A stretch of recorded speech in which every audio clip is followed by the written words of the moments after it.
नमस्कार मित्रांनो, कशा आहात? आय होप तुम्ही सगळे चांगलेच असतान। हे असं काकीला मानसीला पाहून तुमच्या डोक्यात विचार चालला असन, ह्या आवड्या नटून कुठे चाललात? आम्ही चाललो होतो हॉटेलवर जेवायला। आमच्या एंजलला तर कधीच रस्त्याने चालू वाटेल नाही, तिला सतत आजोबांच्या पाठीवर बसायला आवडतं। आम्ही 5 मिनिटात हॉटेलवर पोहोचलो। हॉटेलच होतं आमच्या घरापासून खूप जवळ। मानसीला खूप भूक लागली होती म्हणून ती पटपट चिड्या चढून वरती गेली। वरती टेबलवर बसून अशी म्हणती, मला खायला द्या। आम्ही सगळे जेवणाची वाट बघेपर्यंत मानसी बघा कशी मेनू कार्ड वाचती।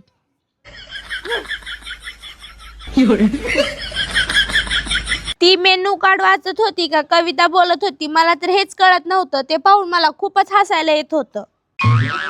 चेहरा कसा दिसतोय जरा झूम करून बघितलं, चेहरा छान दिसत होता। माझ्या हातातला फोन बघताच एंजल माझ्या जवळ आली आणि मला अशी लाडीगोडी लावू लागली। जेवण करायच्या अगोदर आलता मसाला पापड, मस्त कुरुम कुरुम मसाला पापड खाल्ला। मी तर सेल्फी काढत होते, मी सेल्फी काढायचं राहू दिलं आणि तिच्या सगळ्या प्रश्नांची उत्तर देत बसले। मानसीचं खाणं छटाकभर आणि प्रश्न विचारणं ढिगभर होतं। मला तर खूप कंटाळा आलता तिच्या प्रश्नांचा। एंजल तर फक्त कॅमेऱ्याकडे बघूनच पापड खात होती। तेवढ्यात दिसल्या काकी। काकी पण गप्पा गप्पा गप्पा पापड खात होत्या। मी बोललो एंजलला, एंजल जेवण केलेलं बिल कोण देणार? तर एंजल म्हणते आजोबा देणार बिल। आजोबा सोबत आहेत म्हणल्यावर कसलं टेन्शन। मग मी मागवली राईस थाली। एवढ्या साऱ्या भाज्या बघून मला तर लयच भारी वाटलं होतं।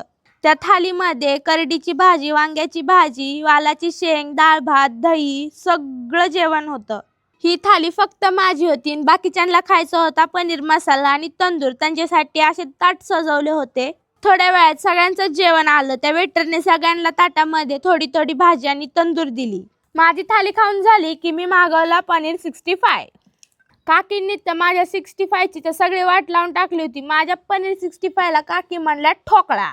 त्यांची पण काही चुकी नव्हती, ते पनीर 65 दिसतच होतं तसं। जेवण झाल्यानंतर आम्ही मागवला गुलाबजामुन। स्वीट मध्ये तर सगळ्यात फेवरेट आमचे एंजलचे गुलाबजामुन होते। जेवण तर आम्ही बकासूर सारखं केलं। मानसीला तर बघा उठता सुद्धा येत नव्हतं। मानसी वाकडी तिकडी होऊन तिथंच बसली। बिल बघून मी तर शॉकच झाले।